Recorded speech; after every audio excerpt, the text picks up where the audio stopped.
બનાસકાંઠાના પાલનપુરના ટેકાના ભાવે મગફળીની ખરીદીમાં ખેડૂતોમાં અસંતોષ જોવા મળ્યો। પાલનપુરમાં ટેકાના ભાવે મગફળી ખરીદીને લઈને ભારતીય કિસાન સંઘના નેજા હેઠળ ખેડૂતોએ કલેક્ટરને આવેદનપત્ર આપ્યું।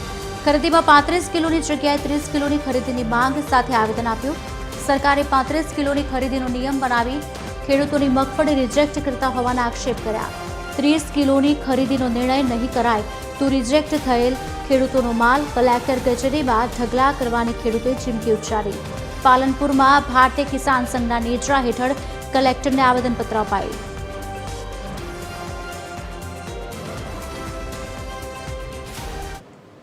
વરસાદને લીધે આ વર્ષે ખેડૂતોએ ખૂબ નુકસાન કર્યું હતું।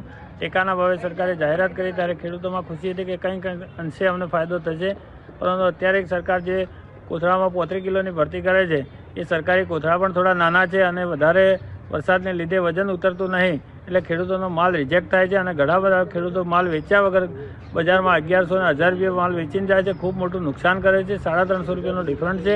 એટલે તાત્કાલિક અસરથી અમે રજૂઆત કરવા આવે કે બીજા જિલ્લાની જેમ અભ્યાસ કરીને 30 થી 32 કિલોનો માલ ખરીદવામાં આવે તો ખેડૂતોને ફાયદો થાય, અને એવું કરવામાં નહીં આવે તો જે ખેડૂતોનો માલ રિજેક્ટ થાય છે તે કલેક્ટર કચેરી આગળ આવીને ખેડૂતો ઢગલા કરશે તો એ જવાબદારી સરકારની રહેશે।